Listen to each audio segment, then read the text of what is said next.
Capítulo 14. La selva subterránea. La iniciación en la selva subterránea. La doncella manca. Si un cuento es la semilla, nosotras somos su tierra. El simple hecho de escuchar el cuento nos permite vivirlo como si fuéramos la heroína, que al final sufre un tropiezo o alcanza la victoria. Si nos cuentan una fábula de una loba, nos pasamos algún tiempo vagando por ahí y sabiendo las cosas que sabe una loba.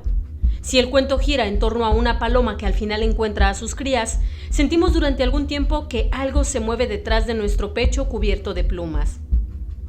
Si el cuento se refiere a la perla sagrada que se arranca de las garras del 9º dragón, al término del relato nos sentimos agotadas y rebosantes de satisfacción. El solo hecho de escuchar la narración de un cuento nos llena de auténtica sabiduría. Es lo que los junguianos llaman la participación mística, un término formulado por el antropólogo Levi Brühl, en referencia a una relación en la que una persona no puede establecer ninguna distinción entre sí misma y el objeto que contempla. Los freudianos lo llaman identificación proyectiva. Los antropólogos lo denominan a veces magia comprensiva. Todas estas denominaciones se refieren a la capacidad de la mente de separarse transitoriamente de su ego y fundirse con otra realidad, es decir, otra manera de entender, otra forma de comprensión. Para las sanadoras de mi herencia, significa la experimentación y el aprendizaje de ideas por medio de un estado mental orante o extraordinario y la aplicación de las percepciones y los conocimientos adquiridos en tales circunstancias a la realidad consensual. El cuento de la doncella manca es muy curioso y en sus distintas capas se puede distinguir las huellas de las antiguas religiones nocturnas.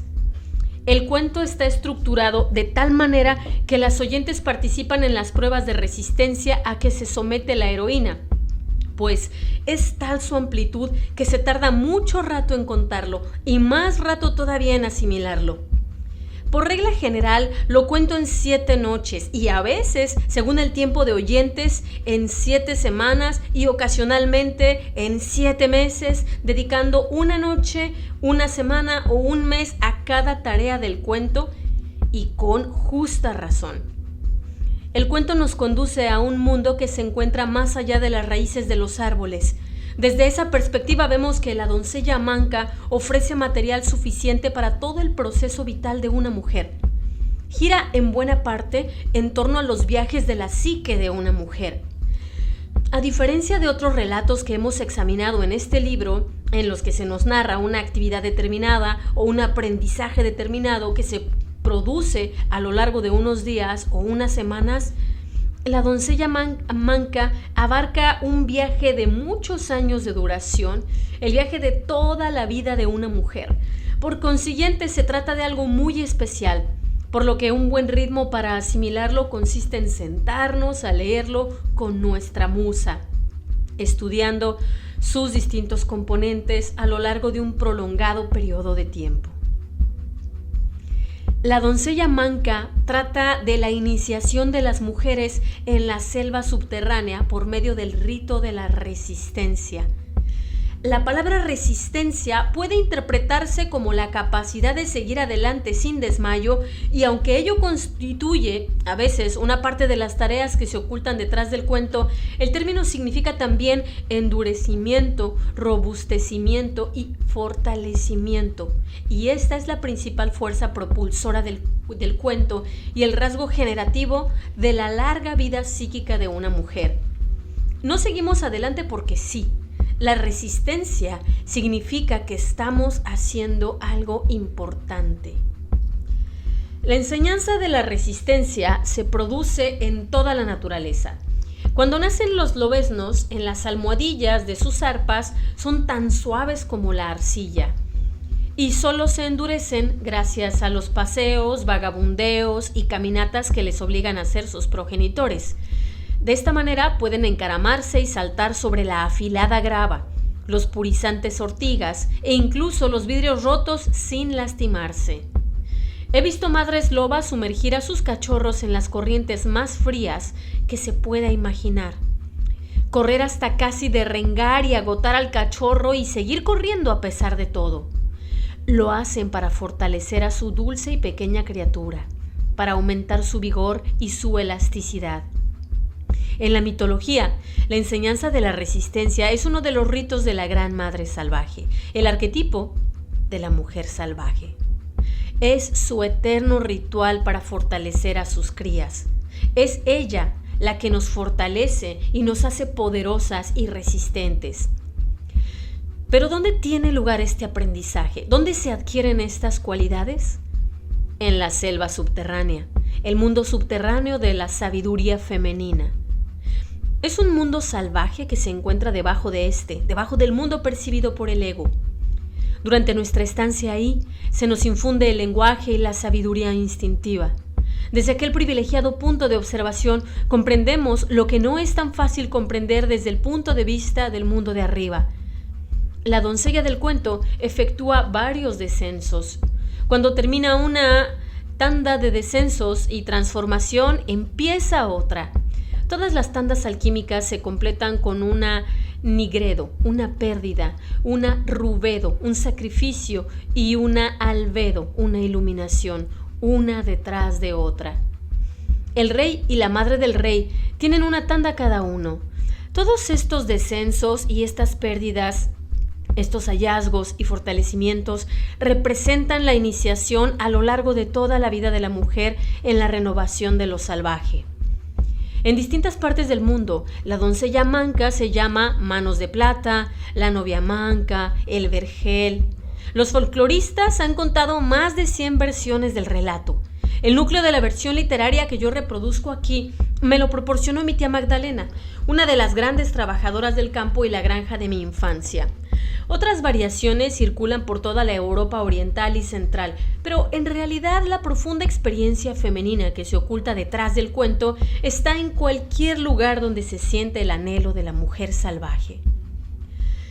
Mi tía Magdalena tenía una manera muy taimada de narrar cuentos. Pillaba a sus oyentes desprevenidos, empezando a contar un cuento de hadas con un «Eso ocurrió hace 10 años». Y entonces contaba una historia de la época medieval con sus caballeros, sus fosos de castillo y demás. O decía, había una vez, justo la semana pasada, y soltaba un cuento de la época en la que los seres humanos aún iban desnudos.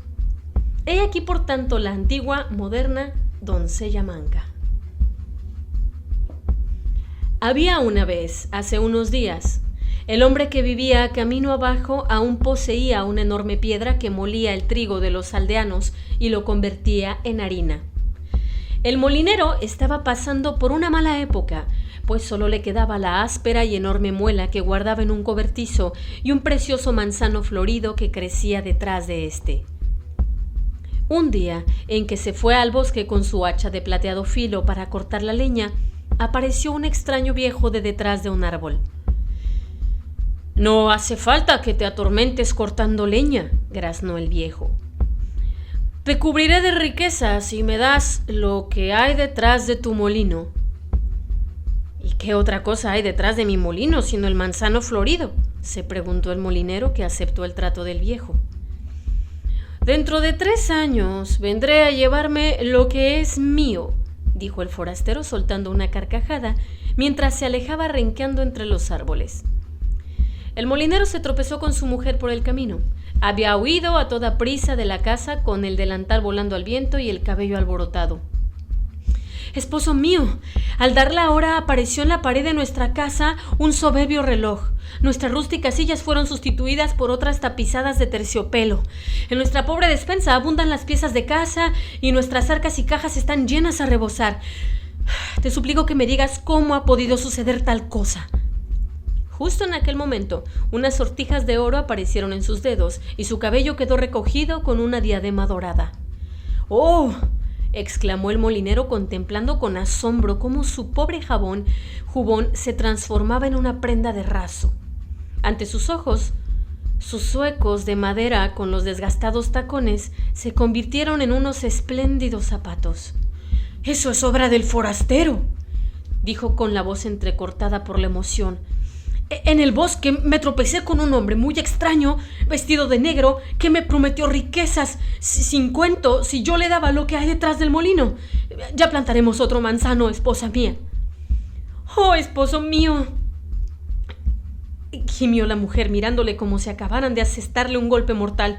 El hombre vestido de negro era el demonio, y es cierto que lo que hay detrás del molino es un árbol, pero ahora nuestra hija también está ahí barriendo el patio con una escoba de ramas de sauce.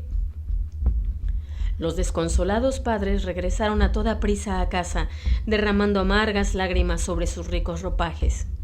Su hija se pasó 3 años sin encontrar marido, a pesar de que su carácter era tan dulce como las primeras manzanas primaverales.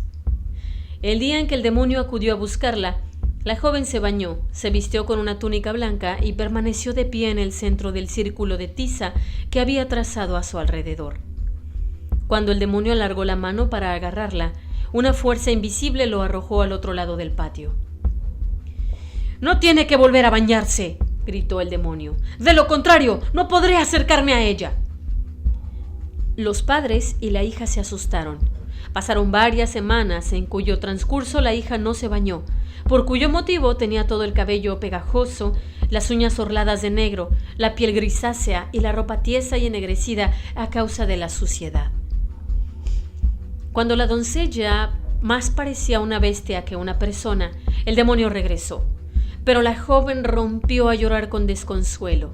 Las lágrimas se filtraron a través de sus dedos y le bajaron por los brazos a tal extremo que sus mugrientos brazos y sus manos quedaron tan blancos y limpios como la nieve. El demonio se enfureció. «Hay que cortarle las manos, de lo contrario no podré acercarme a ella».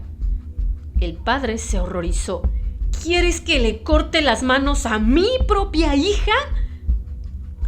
Todo lo que hay aquí morirá. Tú, tu mujer y todos los campos hasta donde alcance la vista», rugió el demonio. El padre se asustó tanto que obedeció y, suplicándole a su hija que lo perdonara, empezó a afilar el hacha de plateado filo. La hija se sometió a su voluntad diciendo: «Soy tu hija, haz lo que tengas que hacer». Y lo hizo, pero al final nadie pudo decir quién gritó más de dolor, si la hija o el padre. Así terminó la vida de la muchacha, tal y como ésta la había conocido hasta entonces. Cuando regresó el demonio, la joven había derramado tantas lágrimas que los muñones de sus brazos volvían a estar limpios, y el demonio fue arrojado al otro lado del patio cuando trató de agarrarla. Soltando unas maldiciones que provocaron una serie de pequeños incendios en el bosque, desapareció para siempre, pues había perdido el derecho a reclamar la propiedad de la muchacha. El padre había envejecido 100 años y la madre también. Como auténticos habitantes del bosque que eran, siguieron adelante de la mejor manera posible. El anciano padre le ofreció a su hija un espléndido castillo y riquezas para toda la vida, pero ella le contestó que más le valía convertirse en una mendiga y buscarse el sustento en la caridad del prójimo. Así pues, la joven se envolvió los muñones de los brazos en una gasa limpia y al rayar el alba abandonó la vida que había conocido hasta entonces. Anduvo y anduvo. El sol del mediodía hizo que el sudor le dejara unos surcos de mugre en el rostro. El viento le despeinó el cabello hasta dejárselo convertido en una especie de nido de cigüeñas, con las ramas enroscadas en todas direcciones. En mitad de la noche llegó a un vergel real, donde la luna iluminaba todos los frutos que colgaban de los árboles. Pero no podía entrar, porque el vergel estaba rodeado por un foso de agua. Cayó de rodillas, pues se moría de hambre. Un espíritu vestido de blanco se le apareció, cerró una de las compuertas y el foso se vació. La doncella caminó entre los perales y comprendió que cada una de aquellas preciosas peras estaba contada y numerada, y que además todas estaban vigiladas. Pese a ello, una rama se inclinó con un crujido para que la muchacha pudiera alcanzar el delicioso fruto que colgaba de su extremo. Este acercó los labios a la dorada piel de la pera y se la comió bajo la luz de la luna, con los brazos envueltos en gasas y el cabello desgreñado cual si fuera una figura de barro, la doncella manca. El hortelano lo vio todo, pero intuyó la magia del espíritu que protegía a la doncella y no intervino. Cuando terminó de comerse la pera, La joven cruzó de nuevo el foso y se quedó dormida al abrigo del bosque. A la mañana siguiente, se presentó el rey para contar sus peras. Descubrió que faltaba una, y mirando arriba y abajo, no logró encontrar el fruto perdido.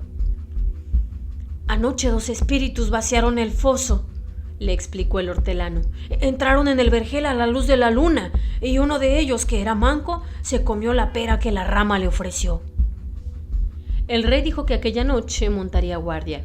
En cuanto oscureció, se fue al vergel con su hortelano y su mago, que sabía hablar con los espíritus.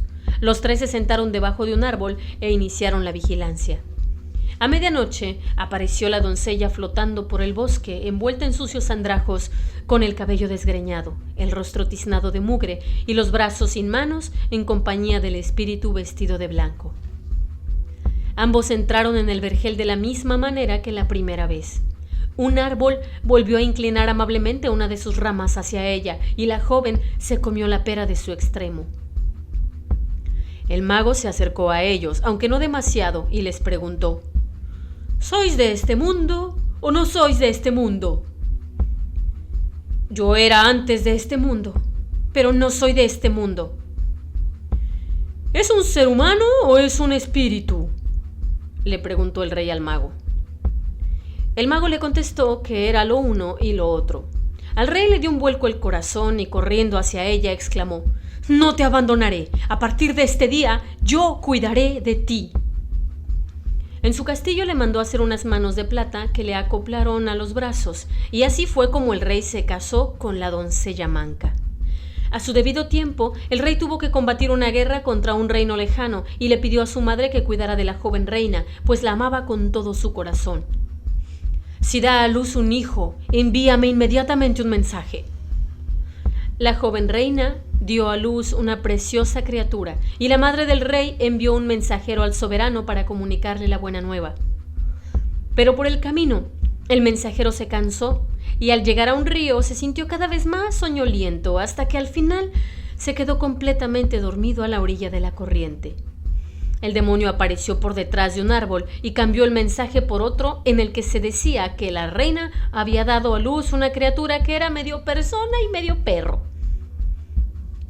El rey se horrorizó al leer el mensaje, pero envió un mensaje de respuesta en el que transmitía su amor a la reina y ordenaba que cuidaran de ella en aquella terrible prueba. El muchacho que llevaba el mensaje llegó nuevamente al río y, sintiéndose tan pesado como si hubiera participado en un festín, no tardó en volver a quedarse dormido a la orilla del agua. Entonces apareció de nuevo el demonio y cambió el mensaje por otro que decía: «Matad a la reina y a la criatura». La anciana madre se turbó ante la orden de su hijo y envió otro mensaje para confirmarla. Los mensajeros fueron y vinieron, todos ellos se quedaron dormidos junto al río, y el demonio fue cambiando sus mensajes por otros cada vez más terribles hasta llegar al último que decía: «Conservad los ojos y la lengua de la reina como prueba de su muerte». La anciana madre no pudo soportar la idea de matar a la joven y dulce reina.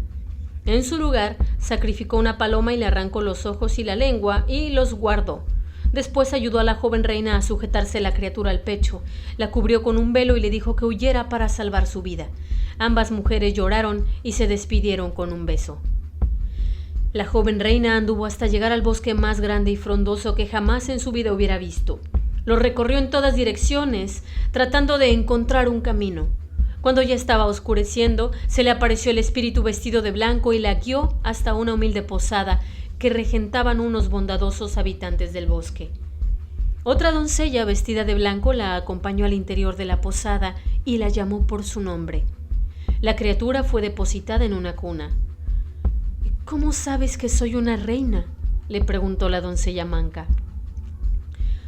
«Nosotros, los que vivimos en el bosque, sabemos estas cosas, mi reina. Ahora descansa». La reina permaneció 7 años en la posada viviendo feliz con su hijo. Poco a poco le volvieron a crecer las manos, primero como las de una criatura, tan sonrosadas como una perla, después como las de una niña y finalmente como las de una mujer. Entretanto, el rey regresó de la guerra y su anciana madre le preguntó, mostrándole los ojos y la lengua de la paloma: «¿Por qué me hiciste matar a 2 inocentes?» Al enterarse de la horrible historia, El rey se tambaleó y lloró con desconsuelo. Al ver su dolor, su madre le dijo que aquellos eran los ojos y la lengua de una paloma, y que había enviado a la reina y a la criatura al bosque. El rey juró que no comería ni bebería y viajaría hasta los confines del mundo para encontrarlos. Se pasó 7 años buscando. Las manos se le ennegrecieron, la barba se le llenó de pardo moho como el musgo y se le resecaron los enrojecidos ojos. Durante todo aquel tiempo no comió, no bebió, pero una fuerza superior a él lo ayudó a vivir. Al final, llegó a la posada que regentaban los habitantes del bosque. La mujer vestida de blanco lo invitó a entrar y él se acostó, pues estaba muy cansado. La mujer le cubrió el rostro con un velo y él se quedó dormido. Mientras permanecía sumido en un profundo sueño, su respiración hinchó el velo y poco a poco éste le resbaló del rostro. Al despertar, vio a una hermosa mujer y a un precioso niño mirándole. «Soy tu esposa y este es tu hijo», dijo la mujer. El rey quería creerla, pero vio que la mujer tenía manos. «Gracias a mi esfuerzo y a mis desvelos me han vuelto a crecer las manos», añadió la joven. La mujer vestida de blanco sacó las manos de plata del arco donde éstas se guardaban como un tesoro. El rey se levantó, abrazó a su esposa y a su hijo, y aquel día hubo un gran júbilo en el bosque. Todos los espíritus y los moradores de la posada celebraron un espléndido festín. Después, el rey, la reina y el niño regresaron junto a la anciana madre, celebraron una segunda boda y tuvieron muchos hijos, todos los cuales contaron la historia a otros 100, que a su vez la contaron a otros 100, de la misma manera que tú eres una de las otras 100 personas a quienes yo la estoy contando. La primera fase: el trato a ciegas. En la primera fase del cuento, el ávido y sugestionable molinero hace un trato desventajoso con el demonio. Creía enriquecerse, pero descubre demasiado tarde que el precio será demasiado alto. Pensaba que cambiaba su manzano por la riqueza, pero descubre en su lugar que ha entregado a su hija al demonio. En la psicología arquetípica opinamos que todos los elementos de un cuento son descripciones de los aspectos de la psique de una sola mujer. Por consiguiente, a propósito de este cuento, nosotras como mujeres tenemos que preguntarnos al principio, ¿qué trato desventajoso hacen todas las mujeres? Aunque demos distintas respuestas según los días, hay una respuesta constante en la vida de todas las mujeres. Por más que no queramos reconocerlo, el peor trato de nuestra vida es simplemente el que hacemos cuando perdemos nuestra sabia vida profunda a cambio de otra mucho más frágil. Cuando perdemos los dientes, las garras, el tacto y el olfato. Cuando abandonamos nuestra naturaleza salvaje a cambio de una promesa de riqueza que al final resulta vacía.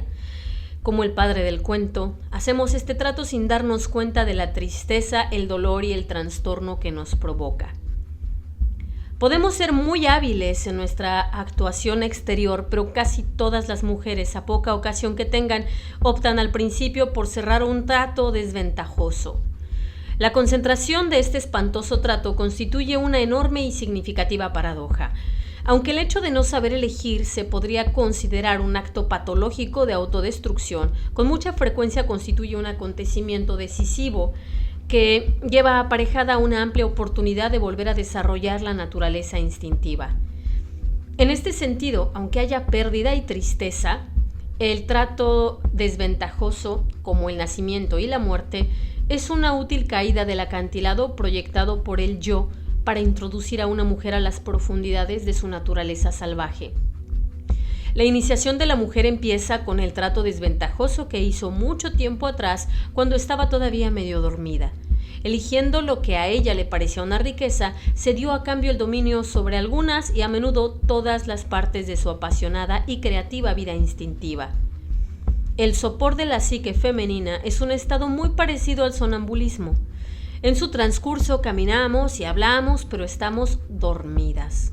Amamos y trabajamos, pero nuestras opciones revelan la verdad acerca de lo que nos ocurre. Las facetas voluptuosas, inquisitivas, buenas e incendiarias de nuestra naturaleza no están plenamente despiertas. Este es el estado de la hija del cuento. Es una criatura encantadora, una inocente, pero podría pasarse la vida barriendo el patio de atrás del molino, hacia adelante y hacia atrás, hacia adelante y hacia atrás, sin desarrollar jamás la conciencia. Su metamorfosis carece de metabolismo. El cuento empieza, por tanto, con la involuntaria pero profunda traición de lo joven femenino, de lo inocente. Se puede decir que el padre, símbolo de la función de la psique que debería guiarnos en el mundo exterior, en realidad ignora por completo la actuación en tándem del mundo exterior y el mundo interior. Cuando la función paterna de la psique desconoce las cuestiones del alma, fácilmente se nos traiciona. El padre no comprende una de las cosas más esenciales que median entre el mundo del alma y el mundo material, a saber, que muchas cosas que se nos ofrecen no son lo que parecen a primera vista. La iniciación en esta clase de conocimiento es la iniciación que ninguna de nosotras desea, a pesar de ser la única por la que todas pasamos más tarde o más temprano. Muchos cuentos, La Bella y la Bestia, Barba Azul, El Román de Renard, empiezan con un padre que pone en peligro a su hija. Sin embargo, en la psique de la mujer, aunque el padre comete el error de cerrar un trato letal porque ignora por completo la existencia del lado oscuro del mundo inconsciente, el terrible momento marca un dramático comienzo para ella, la cercanía de la conciencia y la perspicacia. Ningún ser sensible de este mundo puede conservar eternamente la inocencia. Para poder prosperar, nuestra naturaleza instintiva nos induce a enfrentarnos con el hecho de que las cosas no son lo que a primera vista parecen. La salvaje función creativa nos impulsa a conocer los múltiples estados del ser. La percepción, la salvaje función creativa nos impulsa a conocerlos, incluso el conocimiento. Estos son los múltiples conductos a través de los cuales nos habla la mujer salvaje. La pérdida y la traición son los primeros y resbaladizos pasos de un largo proceso de iniciación que nos arroja a la selva subterránea. Allí, a veces por primera vez en nuestra vida, se nos ofrece la ocasión de darnos de narices contra los muros que nosotras mismas hemos levantado y en su lugar aprender a traspasarlos. Aunque en la sociedad moderna se suele pasar por alto la pérdida de la inocencia de una mujer, en la selva subterránea, la mujer que ha experimentado la pérdida de su inocencia se ve como alguien especial, en parte porque ha sido lastimada, pero sobre todo porque ha seguido adelante, porque se esfuerza por comprender y por arrancar las capas de sus percepciones y sus defensas para ver lo que hay debajo. En dicho mundo, la pérdida de la inocencia se considera un rito de paso y se aplaude el hecho de que ahora pueda ver las cosas con más claridad. El hecho de que haya resistido y siga aprendiendo le confiere categoría y la honra. La concentración de un trato desventajoso no solo constituyó un reflejo de la psicología, sino que se aplica también a las mujeres de cualquier edad que no han pasado por ninguna iniciación o han tenido una iniciación incompleta en estas cuestiones. ¿De qué manera hace este trato la mujer? El cuento empieza con el símbolo del molino y el molinero. Como ellos, la psique machaca las ideas, mastica los conceptos y los desmenuza para convertirlos en un alimento utilizable. Toma la materia prima en forma de ideas, sensaciones, pensamientos y percepciones y la fragmenta para que la podamos utilizar para nuestro sustento. Esta capacidad psíquica suele denominarse elaboración. Cuando elaboramos algo, clasificamos toda la materia prima de la psique, todas las cosas que hemos aprendido, oído, anhelado y sentido, y durante un determinado periodo del tiempo lo seguimos masticando. Lo desmenuzamos todo y nos preguntamos, ¿qué haré para utilizarlo con el mayor provecho posible? Utilizamos estas ideas y energías elaboradas para cumplir las más hondas tareas del alma y llevar a feliz término nuestros distintos empeños creativos. De esta manera, una mujer conserva el vigor y la vitalidad. Pero en el cuento, el molino no muele. El molinero de la psique no tiene trabajo. Eso significa que no se hace nada con toda la materia prima que llega diariamente a nuestra vida y que no se ve el menor sentido a todos los granos de sabiduría que nos lanzan al rostro el mundo exterior y el mundo subterráneo. Si el molinero no tiene trabajo, quiere decir que la psique deja de alimentarse de varias maneras extremadamente importantes. La molienda de los cereales guarda relación con el impulso creativo. Por el motivo que sea, la vida creativa de la psique de la mujer se ha quedado estancada. La mujer que así lo percibe comprende que ya no rebosa de nuevas ideas, que el ingenio ya no le enciende el pensamiento, que ya no muele fino para encontrar la esencia de las cosas. Su molino se ha callado. Parece ser que existe un sopor natural que los seres humanos experimentan en determinados momentos de su vida.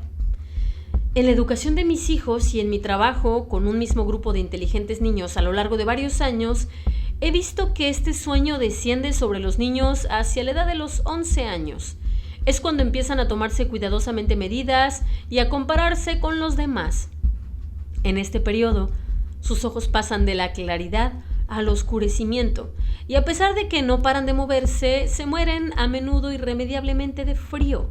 Tanto si se muestran demasiado distantes como si se comportan demasiado bien, en ninguno de ambos estados reaccionan a lo que ocurre en lo más hondo de su ser, y poco a poco el sueño va cubriendo su clara mirada y la capacidad de reacción de su naturaleza.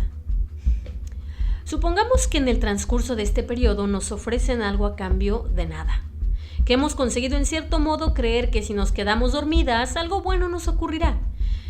Las mujeres saben lo que eso significa. Cuando una mujer abandona los instintos que le indican los momentos adecuados para decir que sí o decir que no, cuando pierde la perspicacia, la intuición y otros rasgos salvajes, se encuentra en unas situaciones que le prometían oro, pero que al final solo le causan dolor. Algunas mujeres abandonan su arte por un grotesco matrimonio de conveniencia o renuncian al sueño de su vida para convertirse en una esposa, hija o muchacha demasiado buena, o dejan su verdadera vocación para llevar otra vida esperando que sea más aceptable, satisfactoria y sobre todo más sana. De esta y de otras maneras perdemos nuestros instintos. En lugar de llenarnos de la vida como con una posibilidad de iluminación, nos cubrimos con una especie de manto de oscuridad. Nuestra capacidad de intuir la naturaleza de las cosas en el exterior y nuestra vista interior están roncando muy lejos, por lo que cuando el demonio llama a la puerta, nosotras nos acercamos como unas sonámbulas, le abrimos y lo dejamos entrar. El demonio es el símbolo de la oscura fuerza de la psique, del depredador que en este cuento no se identifica como tal. El demonio es un bandido arquetípico que necesita, busca y aspira a la luz. Teóricamente, si alcanzara la luz, es decir, una vida con posibilidad de amor y creatividad, el demonio desearía dejar de ser el demonio. En este cuento, el demonio está presente porque se siente atraído por la dulce luz de la joven. Su luz no es una luz cualquiera, sino la luz de un alma virgen atrapada en un estado de sonambulismo. ¡Ah, qué bocado tan sabroso! Su luz resplandece con conmovedora belleza, pero ella ignora su valor. Semejante luz, que puede ser el fulgor de la vida creativa de una mujer, su alma salvaje, su belleza física, su inteligencia o su generosidad, siempre atraen al depredador. Esta luz que tampoco se da cuenta de nada y no está protegida es siempre el objetivo. Una vez trabajé con una mujer de la que todos se aprovechaban: su marido, los hijos, su madre, su padre o los desconocidos. Tenía 40 años y aún se encontraba en esta fase del trato-traición de su desarrollo interior. Por su dulzura, su cordial y cariñoso tono de voz, sus modales exquisitos, no solo atraía a los que le quitaban una pavesa, sino a toda una ingente multitud que se reunía delante del fuego de su alma y le impedía recibir calor. El trato desventajoso que había hecho consistía en no decir nunca que no para ganarse el afecto de los demás. El depredador de su psique le ofreció el oro de ser apreciada a cambio de perder el instinto que le decía ya basta. Comprendió plenamente el daño que ella misma se estaba haciendo cuando una vez soñó que se encontraba a gatas en medio de un inmenso gentío, tratando de alargar la mano entre un bosque de piernas para alcanzar una valiosa corona que alguien había arrojado a algún rincón. La capa instintiva de la psique le estaba diciendo que había perdido la soberanía sobre su vida y que para recuperarla tendría que hacer un enorme esfuerzo. Para recobrar su corona, aquella mujer tuvo que efectuar una nueva valoración de su tiempo, su capacidad de entrega y las atenciones que dedicaba a los demás. El manzano florido del cuento simboliza un bello aspecto de las mujeres, la faceta de nuestra naturaleza que hunde sus raíces en el mundo de la madre salvaje, donde recibe el alimento desde abajo. El árbol es el símbolo arquetípico de la individuación. Se considera inmortal, pues sus semillas siguen viviendo. Su sistema de raíces ofrece cobijo y revitaliza, y es la sede de toda una cadena alimenticia de la vida. Como la mujer, un árbol tiene también sus estaciones y sus fases de desarrollo. Tiene invierno y primavera. En los manzanares del norte, los campesinos llaman a sus yeguas y a sus perras chica, y a sus árboles frutales en flor señora. Los árboles del vergel son las jóvenes desnudas de la primavera, la primera señal. De entre todas las cosas que más representaban la llegada de la primavera, la fragancia de los apiñados capullos supera con creces los triples saltos de los enloquecidos petirrojos que revoloteaban en el patio lateral de la casa y las nuevas cosechas que brotaban como minúsculas llamas de fuego verde en la negra tierra. Había un dicho sobre los manzanos: joven en primavera, fruto amargo, más tarde, dulce como el hielo. Significaba que la manzana poseía una noble naturaleza, una doble naturaleza. A finales de la primavera era redonda y apetecible y como salpicada de amanecer, pero era demasiado ácida como para poderla comer y provocaba dentera. En cambio, más entrada la estación, morder una manzana era como romper un dulce y jugoso caramelo. El manzano y la doncella son símbolos intercambiables del yo femenino, y el fruto es un símbolo del alimento y la maduración de nuestro conocimiento del yo. Si nuestro conocimiento del comportamiento de nuestra alma es inmaduro, no podemos recibir alimento de él, pues el conocimiento aún no está maduro. Tal como ocurre con las manzanas, la maduración exige un cierto tiempo y las raíces necesitan afianzarse en la tierra, para lo cual tienen que pasar por lo menos una estación y a veces varias. Si el alma de la doncella no se somete a ninguna prueba, nada más puede ocurrir en nuestras vidas. En cambio, si conseguimos llegar a las raíces subterráneas, maduramos y podemos alimentar al alma, el yo y la psique. El manzano florido es también una metáfora de la fecundidad, pero por encima de todo simboliza el impulso creativo de carácter profundamente sensual y la maduración de las ideas. Todo esto es obra de las curanderas, las mujeres de la raíz que viven entre los peñascos de las montañas del inconsciente. Son las que excavan en la mina del inconsciente profundo y nos ofrecen el fruto de su trabajo. Y nosotras elaboramos el material que nos entregan y como consecuencia de ello cobra vida la poderosa hoguera de los instintos perspicaces y de la honda sabiduría. Y nosotras nos desarrollamos y crecemos no solo en el mundo exterior, sino también en el mundo interior. Tenemos, por tanto, un árbol que simboliza la abundancia de la naturaleza libre y salvaje de la psique de una mujer, pese a lo cual la psique no comprende su valor. Se podría decir que toda la psique está dormida ante las inmensas posibilidades de la naturaleza femenina.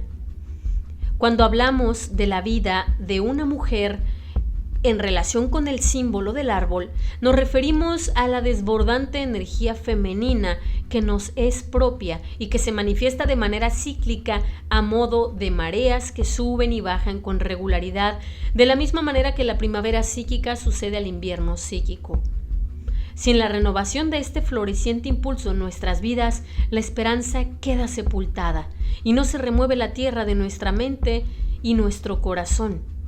El manzano florido es nuestra vida profunda. Podemos ver el devastador efecto del menosprecio del valor de lo femenino juvenil y esencial cuando el padre dice: ya plantaremos otro. La psique no reconoce la presencia de su propia diosa creadora personificada en el árbol florido. El joven yo se malvende sin que se comprenda el inmenso valor de su papel de principal mensajero de la madre salvaje. Pero por otra parte, este desconocimiento es el que da lugar al comienzo de la iniciación en la resistencia.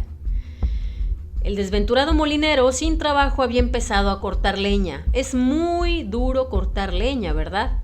Hay que levantar y acarrear mucho peso, pero esta lección de cortar leña simboliza los inmensos recursos psíquicos, la capacidad de proporcionar energía a las propias tareas, de desarrollar las propias ideas y de poner a nuestro alcance el sueño, cualquiera que éste sea.